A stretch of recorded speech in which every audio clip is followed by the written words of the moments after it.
What is up, my powerful mates of YouTube? Aussie Marcel here. In today's video, something a little bit different, but not entirely off-brand for the channel. Recently, I've been talking to a lot of mates. I've been getting a lot of questions actually about veganism. More and more people are coming to me as I'm one of, I think, 2 people in this entire town that are vegan. I've been getting a lot of questions from mates regarding veganism and a lot of criticisms about it, or potential things that are off-putting to people about veganism is how expensive it's supposed to be. And I've never once in my life been deterred from going shopping, grocery shopping, and having that deter me from veganism, having it put me off of veganism because of the costs associated with it. Now, if you're going to specialty markets, if you're going to, health food stores in particular, there's a health food store near me and the pricing in there is absolutely insane. However, you can get things there wholesale that you can't get elsewhere. So in those particular use cases, it does make more sense, but nobody really, buys 20 kilos of red lentils at a time. It just, unless you're like a soup kitchen or something, it's not really realistic. So I just wanted to go over a little bit of a shop here and detail how much things cost.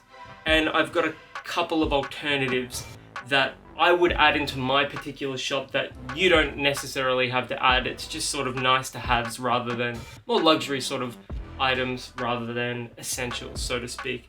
So with that said, let's get into the shop.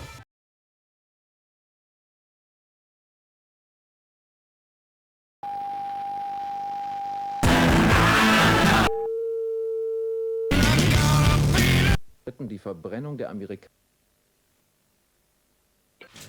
I spent $30 Australian, so less than what I make an hour actually, which is always a good thing. This is the bag. It's a relatively heavy bag of stuff, and I've got the receipt here. And I wanted to go over the most essential item on the list first, at least essential to what I would say is essential. Obviously, when you go shopping, most people here in Australia shop for specials. They don't shop for just whatever they're familiar with, chuck it in the cart. A lot of people here are on the more thrifty side and they'll shop for specials, which is fair enough. I don't always shop for specials because I can't be bothered to, but in this particular case, I did generally shop for specials, and that does affect the price a little bit here. So I'm going to give you the savings on the receipt as well. So the most essential item here is 750 grams of Quick Oats by Black & Gold. That's generally considered the most cost-effective, cheapest brand, aside from going to Aldi, for example, and shopping there. So that cost me $1.40 Australian, and that was off special as well. So that was the regular price for that. I don't know about you, but that is a lot of breakfasts right there. Chuck some bananas in it, you're good to go. I mean, for $2.80, 2 bags of these, that's easily a month's worth of breakfast right there. So $1.40 for that. And the first thing that I wanted to alter is that I buy these creamy protein oats by Red Tractor instead. These have a lot more protein. They've got soy protein in them, and they are like $10 at IGA, but you can get them for like $6.50 at Coles and Woolworths. So I typically buy them. They're sort of like a more luxury oats, but they're not essential by any means. I just need the extra protein for my macros. But yeah, Quick Oats, absolutely essential if you're vegan. These are going to, you can make savory oat bars. I've done them before and they're awesome with lunch, with a salad. You can make sweets with them. Oats are literally one of the greatest food on the planet in my opinion. And for $1.40, for 750 grams, they're an essential and they're so affordable as well. I want to get this one out of the way first because I don't generally have stuff like this. And I just wanted to use this as an example because I know a lot of Aussies do love their soft drinks, their fizzy drinks and stuff like that. So $10 on sale for a 10 pack of Pepsi Max. A lot of people I know like their Coke no sugar, their Pepsi Max. It is always more cost effective to buy a slab or 24 cans. I think they call it a case in the United States. If you're watching this from the States, you call a slab a case, but over here it's a slab. And generally you can pay $5 extra for a slab, so $15 for 24, or you can get 10 cans for $10, $1 a can. Without those fizzy drinks, this list is only $20, and if you want to live without soft drink, which I would recommend anyway, you'd get an extra $10 to spend here. And with that extra $10, you know, the sky's the limit as to what you'd buy. So yeah, just wanted to clear that one up first. A lot of Aussies have them in their, you know, their rotation. They're handy to have. You know, look, if you're drinking them every single day, obviously that can become a problem. But if you have them once in a blue moon like I do, it's not a big deal. You know, it's not going to kill you. You're going to be fine.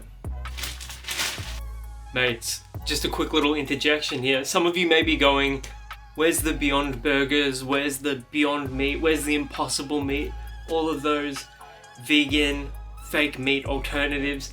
And my feelings on those are that they're really good for people that are, you know, trying out veganism, that are trying to transition from an omnivoric diet or a diet with a lot of meat in it over to vegetarianism or veganism. In those cases, those products are really good to ease the transition because it is quite difficult for a lot of people to make that transition. Having said that though, I've always looked at them with some degree of suspicion just purely because they are ultra processed. Like, it doesn't get any more processed than those, and I really am all about whole foods, natural foods, foods that occur in nature. Like my favorite fake meat, let's say, alternative is jackfruit, just purely because it is like a natural product. It's just fruit that's cut up. That is what it is. And as far as like fake pork goes, that is exceptional. And put a little bit of barbecue sauce in that, bit of paprika, and you've got amazing pulled pork, and it's a very natural food. So that's why I don't typically gravitate toward those products. Another cheap alternative I want to recommend in place of fake meat is textured vegetable protein. And although that is processed, it is, in my opinion, a much better source of protein than those fake meats. You can get like kilogram bags for less than $30 Australian. I know there's like 500 gram bags you can get at like Coles and Woolworths for like $5-6, and that's way better value. So I'll try and put up a photo of those when I can find one, but that is what I would recommend regarding, you know, something more like meat rather than just vegetables and things like that. So yeah, just wanted to add that. Next up, let's do a veggie now. My IGA recently started doing discounted veggies, which is awesome. So this is a 3-pack of corn for $2.24. Gotta have your veggies.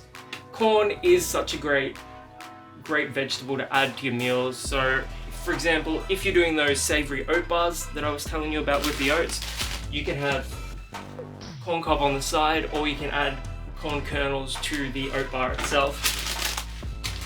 There's obviously a lot of things you can do with corn. It's one of the most versatile veggies. Corn syrup is a big no, you know, high fructose corn syrup, you know, demonized for good reason, but fresh corn, nothing wrong with it. And because it's discounted, you're not paying for the extra processing as well, rather than just buying full corn. Next up, gotta have your milk. I go with a low-fat soy milk here, just because of the extra protein. I honestly think soy milk tastes the best of all the soy milk alternatives. I love my almond milk in my coffee, and I do like oat milk as well, but as far as like having oats and stuff like that, for the protein that you're getting, soy milk is the best, and it's cheaper than both almond milk and oat milk as well. Some people are hesitant to go towards soy, but you know, I'm lifting weights almost every single day. I don't have gyno, I don't have man boobs or anything like that, so it's not something that you're generally going to be concerned with, and it's just a point that, you know, hectic meat eaters use as a knock against vegans and people that go plant-based. Some people do have a sensitivity to soy, some people do have allergies to soy, and that is very valid. But in my experience, for me personally, and I can only really comment on my own personal take, soy milk is fine. So the soy milk by Vitasoy, the Soy Milky Light, costs $2.45, and I saved 30 cents. So not a huge saving, but every little bit adds up. Next up is not an essential per se, but you do have to have a more well-rounded sort of selection here. And I do like these muesli bars. These are Carmen's, classic with fruit and nut.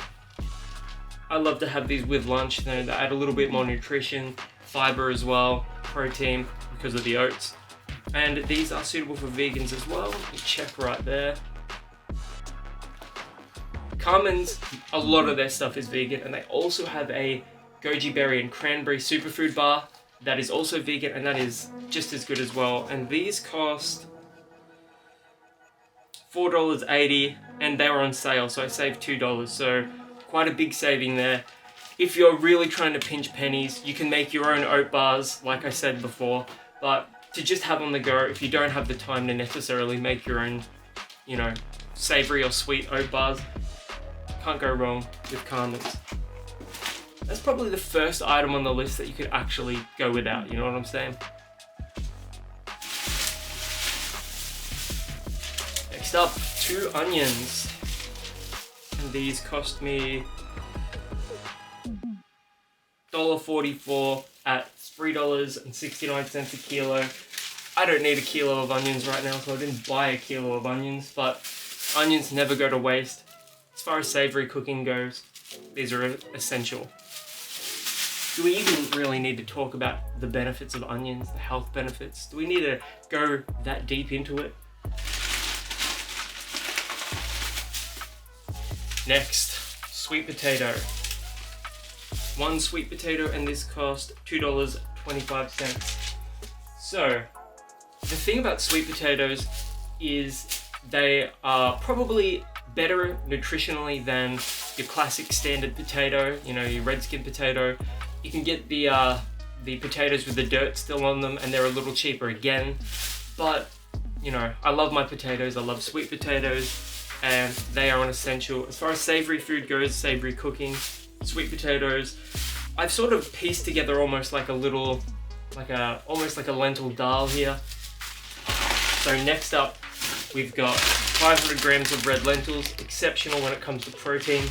This cost me, I remember these, $2.69. The less fancy brand, you would say, was only like 5 cents cheaper, so I just got this one anyway. Yeah, $2.69. So, you pair these red lentils, you can chuck in a couple of oats as well, onions, and then these Micelle beef style stock cubes, and these are all vegan as well. This was 90 cents. You've got like a really rich, savory stew or curry here. A pack of curry seasoning is like $1, so I probably should have added it to the list, but you really don't have to do that. So yeah, that was 90 cents. The fancier, the larger packs are about $3, so that's another option as well. Still pretty cheap, and as far as flavor goes, they're incredible. So that's a very basic lunch or dinner right there. And this will be my last alternative. This can of jackfruit, $5.19. This is vegan, and it's a great meat alternative. This is one of the luxury items that you could add in as a solid meat alternative. I personally love the flavor of jackfruit. I love the nutrition that it adds as well. Very good for you. But it is cheaper to just get your more traditional vegetables. You know, carrots are an essential here. Carrots, potatoes, sweet potatoes, onion, garlic. There's a lot of flavor in just those combinations. I did a packet of like curry seasoning, and you generally get about 40 serves in one of them, so it works out to be like less than 5 cents a meal. Very cost effective, delicious. And last of all, because I don't eat these, but I bought them for my family anyways, but a lot of people love having, you know, something to finish off their meal with. And so we've got this double stuffed Oreos, and they are vegan. They are made in the same factory that they produce non-vegan foods with, but that's okay for vegans to eat. There's always like those questions about it may contain something. Companies just have to put them there for allergen reasons. And yeah, so double stuffed Oreos. These were $1.25. Most people I know could finish off an entire pack of this in one sitting. That is not me though. I probably will not eat a single one of these, but they are delicious and people love to have them. So $1.25. Take away the 10 pack of the Pepsi Max there, and you've got basically $19 worth of stuff. For that extra $10, you can add a lot of different items in here. I'd add bananas, carrots, and anything else is just sort of like a bonus, a luxury. And yeah, veganism is not as expensive as people say it is. There's always going to be people that are earning minimum wage, and that's fair enough. I'm not here to comment on what everybody can afford, but from my view, I think that the whole veganism is super expensive and it's not for everyone thing is kind of disingenuous, and it's a shitty argument to use because people just love to throw that out there to deter people from trying out veganism and plant-based lifestyles. And it's not as hard as people say it is. And you know, I'm in the gym almost every single day. I don't have any problem with my protein intake. Obviously, this means a great deal to me. Fighting for animal rights and animal welfare is probably my biggest passion in life. And you can absolutely live like a vegan, eat good, delicious, nutritious food, and it doesn't have to cost an arm and a leg. So if anyone's got any questions about veganism or anything like that, let me know in the comments below. I'll help out as best as I can. And until the next video, my name is Aussie Marcel, and I'll catch you guys around.